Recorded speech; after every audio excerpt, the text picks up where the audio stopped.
ನೋಡೋಣ. Okay, so B com 6th ಸೆಮಿಸ್ಟರ್ಗೆ ಬಂದುಬಿಟ್ಟು so ಇದು 2017-18 ಆನ್ವರ್ಡ್ಸ್ ಇಂಟ್ರಡ್ಯೂಸ್ ಮಾಡಿದಂತಹ ಸಿಲೆಬಸ್ ಆಗಿತ್ತು. ಇನ್ನು ಈ ವರ್ಷ ಯಾರು 6th ಸೆಮ್ ಇದ್ದಾರೋ ಅವರಿಗೆ ಇರುವಂಥ ಲಾಸ್ಟ್ ಬ್ಯಾಚ್ ಅಂತಲೇ ಹೇಳ್ಬೋದು. ಸೊ ಈ ಬ್ಯಾಚ್ ಮುಗಿದ್ರೆ ಈ ಸಿಲೆಬಸ್ ಇಲ್ಲಿಗೆ ಎಂಡ್ ಆಗುತ್ತೆ. ಮತ್ತು ನೆಕ್ಸ್ಟ್ ಇಯರ್ ಫೈನಲ್ ಇಯರ್ಗೆ ಬರೋರಿಗೆ ಅವ್ರಿಗೆ CBCS ಸಿಲೆಬಸ್ ಬರುತ್ತೆ. ಅದು ಅವರ ಫೈನಲ್ ಇಯರ್ ಜೊತೆಗೆ ಎಂಡ್ ಆಗುತ್ತೆ. ಇನ್ನು ಕಂಟಿನ್ಯೂ ಆಗೋದು NEP. ಓಕೆ, ಸದ್ಯಕ್ಕೆ 2017-18 ಆನ್ವರ್ಡ್ಸ್ ಇಂಟ್ರಡ್ಯೂಸ್ ಆದಂತಹ ಸಿಲೆಬಸನ್ನು ನೋಡೋಣ. ಓಕೆ, ಯೂಶ್ವಲಿ ಈ ಥರ ಒಂದು ಸ್ಟ್ರಕ್ಚರ್ನ ಇಟ್ಟಿರ್ತಾರೆ, ಗ್ರೂಪ್ಸ್ ವೈಸ್ ಸೆಲೆಕ್ಟ್ ಮಾಡುವಂಥ ಪ್ರೊಸೀಜರು ಇರುತ್ತೆ. ಬಟ್ ನಮಗೆ ಕೆಲವೊಂದಿಷ್ಟು ಸಬ್ಜೆಕ್ಟ್ಸನ್ನು ಫಿಕ್ಸ್ ಮಾಡಿ ಕೊಟ್ಟಿರ್ತಾರೆ, ರೈಟ್. ಸೊ ಫಸ್ಟ್ ಸಿಲೆಬಸ್ ಬಂದುಬಿಟ್ಟು modern auditing and practices, right.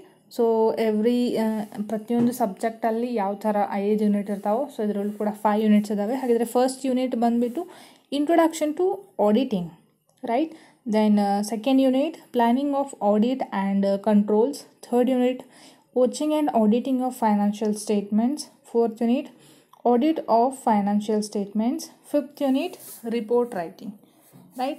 Next second subject ಬಂದ್ಬಿಟ್ಟು income tax part 2. So part 2ದಲ್ಲಿ ನಾವು income from capital gains and other ಸೋರ್ಸಸನ್ನು ಸ್ಟಡಿ ಮಾಡ್ತೀವಿ.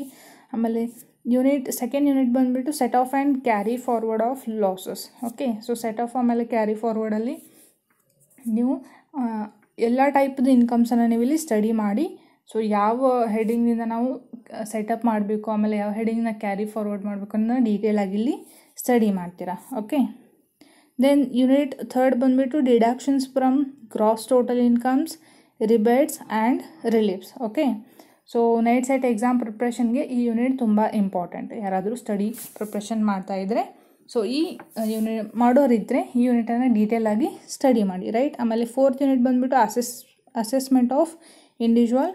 ಆಮೇಲೆ fifth unit assessment of partnership firm, right. ಆಮೇಲೆ next subject ಬಂದುಬಿಟ್ಟು costing methods and techniques part 2. ಇದರಲ್ಲಿ first unit job costing and contract costing. Second unit ಬಂದುಬಿಟ್ಟು operating costing. Third unit process costing. Fourth unit marginal costing technique. Fifth unit reconciliation of profits. Next subject Indian economics. So ಇದು ಕೂಡ competitive exam ಪರ್ಪಸ್ಗೆ important unit ಅಂತ ಹೇಳ್ಬೋದು. ಯಾಕೆಂದರೆ Indian ಎಕನಾಮಿಯಲ್ಲಿ population data study ಆಗಿರ್ಬೋದು, okay, GDP development ಆಗಿರ್ಬೋದು. So ಇವೆಲ್ಲ ಆಲ್ಮೋಸ್ಟ್ ಈ ಕ್ವಶನ್ಸನ್ನು, ಆಮೇಲೆ ಇದರಲ್ಲಿ RBI ಪ್ಲ್ಯಾನ್ಸನ್ನು ಕೂಡ ಕನ್ಸಿಡರ್ ಮಾಡ್ತಾರೆ.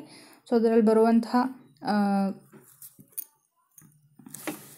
ರೆಪೋ ರೇಟ್ಸ್ ಆಗಿರ್ಬೋದು, ರಿವರ್ಸ್ ರೆಪೋ ರೇಟ್ಸ್ ಆಗಿರ್ಬೋದು, CRR, ಆಮೇಲೆ ಸ್ಟ್ಯಾಟ್ಯುಟರಿ SLR. ಸೊ ಇವು ಸ್ಟಡಿ ಕೂಡ ಇಲ್ಲಿ ಮ್ಯಾಟರ್ ಆಗ್ತವೆ. ಸೊ ಫಸ್ಟ್ ಯೂನಿಟ್ ಬಂದುಬಿಟ್ಟು ಇಂಡಿಯನ್ ಎಕನಾಮಿ. ಆಮೇಲೆ second unit national income. Third unit ಬಂದುಬಿಟ್ಟು ಡೆಮೋಗ್ರಫಿಕ್ ಫೀಚರ್ಸ್ ಆಫ್ ಇಂಡಿಯಾ. ಆಮೇಲೆ ಫಿಫ್ತ್ ಯೂನಿಟ್ ಇಕನಾಮಿಕ್ ಪ್ಲ್ಯಾನಿಂಗ್ ಇದೆ. ಆಮೇಲೆ ಫಿಫ್ತ್ ಯೂನಿಟ್ ಬಂದುಬಿಟ್ಟು ಪಬ್ಲಿಕ್ ಫೈನಾನ್ಸ್.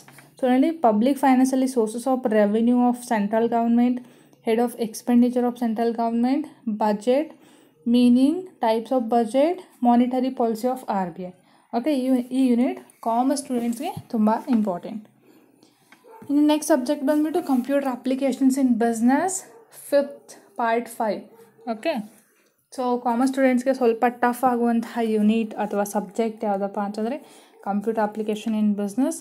ಸೊ ಏನಿಲ್ಲ, ಪ್ರಾಕ್ಟಿಕಲ್ ಆಗಿ ನೀವು ಲ್ಯಾಬ್ ವರ್ಕ್ ಮಾಡಿದ್ರೆ ಕಂಪ್ಯೂಟ್ರಲ್ಲಿ ಏನು ನಿಮಗೆ ಡಿಫಿಕಲ್ಟಿ ಅನಿಸೋದಿಲ್ಲ, ಈಸಿಯಾಗಿ ಅರ್ಥ ಮಾಡ್ಕೊತೀರ. ಆಮೇಲೆ ಈ ಯೂನಿಟಲ್ಲಿ ನಿಮಗೆ ಮ್ಯಾಕ್ಸಿಮಮ್ ಟ್ಯಾಲಿ ರಿಲೇಟೆಡೇ ಯೂನಿಟ್ ಇರೋದ್ರಿಂದ ನಿಮ್ಗೆ ಅಷ್ಟೊಂದೇನು ಡಿಫಿಕಲ್ಟ್ ಆಗೋದಿಲ್ಲ. ಸೊ ಯೂಶ್ವಲಿ ನಿಮಗೆ ಕೇಸ್ ಸ್ಟಡಿಯನ್ನು ಜರ್ನಲ್ ಎಂಟ್ರೀಸ್ ಜೊತೆಗೇ ವೋಚರ್ಸ್, ಗ್ರೂಪ್ಸ್, ಆಮೇಲೆ ಶಾರ್ಟ್ಕಟ್ ಕೀಯನ್ನು ಕೇಳ್ತಾರೆ. ನೀವು ಅದನ್ನ ಪರ್ಫೆಕ್ಟ್ ಮಾಡ್ಕೊಂಡು ಆಮೇಲೆ 2 ಮಾರ್ಕ್ಸು ಈಸಿ ಇರ್ತವೆ, ಚೆನ್ನಾಗಿ ಸ್ಟಡಿ ಮಾಡ್ಬೋದು. ಓಕೆ, ಸೊ ಇದರಲ್ಲಿ ಫಸ್ಟ್ ಯೂನಿಟ್ ಬಂದುಬಿಟ್ಟು ಅಕೌಂಟಿಂಗ್ ಇನ್ಫಾರ್ಮೇಷನ್ ಸಿಸ್ಟಮ್. ಇದಂತೂ ಕಂಪ್ಲೀಟ್ ಆಗಿ ಬೇಸಿಕ್ ಅಕೌಂಟಿಂಗ್ ಬಗ್ಗೆ ಬೇಸಿಕನ್ನೇ ಕೊಟ್ಟಿದ್ದಾರೆ. ನೀವು ಅಲ್ಲಿ ನೋಡ್ಬೋದು, basics of accounting practice and preparation of final accounts, introduction to computerise accounting information system. So ಬೇಸಿಕನ್ನೇ ಕೊಟ್ಟಿದ್ದಾರೆ. ಆಮೇಲೆ ಇಲ್ಲಿ ಸೊ ಅಕೌಂಟಿಂಗ್ ಇನ್ಫಾರ್ಮೇಷನನ್ನು ಕಂಪ್ಯೂಟರೈಸ್ಡ್ ಯಾವ ಥರ ಅಪ್ಲಿಕೇಶನ್ ಮಾಡ್ಬೋದು ಅಥವಾ ಯೂಸ್ ಮಾಡೋದನ್ನು ಅಂತ ಹೇಳಿ ಬೇಸಿಕ್ಕಾಗಿ ಕಲಿತಾರೆ. ಸೆಕೆಂಡ್ ಯೂನಿಟ್ ಬಂದುಬಿಟ್ಟು fundamentals of computerised accounting. Third unit ಬಂದುಬಿಟ್ಟು introduction to inventories. 4th unit generation of reports, 5th unit multimedia. Okay, then Indian financial service, next subject ಬಂದ್ಬಿಟ್ಟು Indian financial service. So 5th ಸೆಮಿಸ್ಟರ್ಲಿ ನೀವು Indian financial ಮಾರ್ಕೆಟ್ಸನ್ನು ಸ್ಟಡಿ ಮಾಡಿದರೆ 6th ಸೆಮಿಸ್ಟರಲ್ಲಿ Indian financial ಸರ್ವಿಸನ್ನು study ಮಾಡ್ತೀರ. ಸೊ ಇದರಲ್ಲಿ ಬಂದುಬಿಟ್ಟು ಫಸ್ಟ್ ಯೂನಿಟ್ ಫೈನಾನ್ಷಿಯಲ್ ಸರ್ವಿಸಸ್ ಇದೆ, ಆಮೇಲೆ ಸೆಕೆಂಡ್ ಯೂನಿಟ್ ಮರ್ಚೆಂಟ್ ಬ್ಯಾಂಕಿಂಗ್ ಇದೆ, third unit lease financing, fourth unit factoring and forfaiting ಇದೆ, ಆಮೇಲೆ 5th unit modern services. Okay, ಇದರಲ್ಲಿ ನೀವು ಡಿಮೆಟೀರಿಯಲೈಸೇಷನ್ ಆ್ಯಂಡ್ ರಿಮೆಟೀರಿಯಲೈಸೇಷನ್ ಕಲಿಬೋದು, ರೈಟ್. ಆಮೇಲೆ merits and demerits functions of NSDL and CSDL online trading, credit rating ಬಗ್ಗೆ ಕಲಿಬೋದು. So ಈ ಯೂನಿಟ್ ಕಾಮರ್ಸ್ ಸ್ಟೂಡೆಂಟ್ಸ್ಗೆ ವೆರಿ ಪ್ರಾಕ್ಟಿಕಲ್, ಸ್ವಲ್ಪ ಡೀಟೇಲಾಗಿ ನೀವು ಅರ್ಥ ಮಾಡಿಕೊಂಡ್ರೆ ನೆಕ್ಸ್ಟ್ ನಿಮಗೆ ಟ್ರೇಡಿಂಗ್ ಪ್ರಾಸೆಸ್ ಏನಾದರೂ ಕಂಟಿನ್ಯೂ ಮಾಡೋರಿದ್ರೆ, ಸ್ಟಾಕಲ್ಲಿ ಇನ್ವೆಸ್ಟ್ ಮಾಡೋರಿದ್ರೆ ಸೊ ಈಸಿಯಾಗಿ ನಿಮಗೆ ನೆಕ್ಸ್ಟ್ ಹೆಲ್ಪ್ ಆಗುತ್ತೆ. ಸೊ ಡೀಟೇಲಾಗಿ ಸ್ಟಡಿ ಮಾಡಿ. The next, that is goods and service tax part 2. Okay, so ಇದರಲ್ಲಿ GST ರೇಟ್ಸ್ ಇದೆ ಫಸ್ಟ್ ಯೂನಿಟ್, ಆಮೇಲೆ ಸೆಕೆಂಡ್ ಯೂನಿಟ್ ಬಂದುಬಿಟ್ಟು ವ್ಯಾಲ್ಯೂಯೇಷನ್ಸ್ ಅಂಡರ್ GST ಇದೆ, third unit input tax, credit and tax invoices ಇದೆ, fourth unit ಬಂದುಬಿಟ್ಟು payment process in GST and returns of GST ಇದೆ, ಆಮೇಲೆ 5th unit refund under GST. Okay, so usually ಇಲ್ಲಿ general insurance and banking, general insurance group 2 ಅಲ್ಲಿದೆ.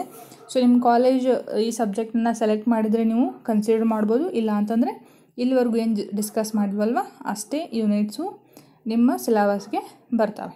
Okay, total 7 ಸಬ್ಜೆಕ್ಟ್ಸನ್ನು ನೀವು study ಮಾಡ್ತೀರಾ. Okay, so this is what syllabus for the 6th semester. So all the best for your 6th semester and do well.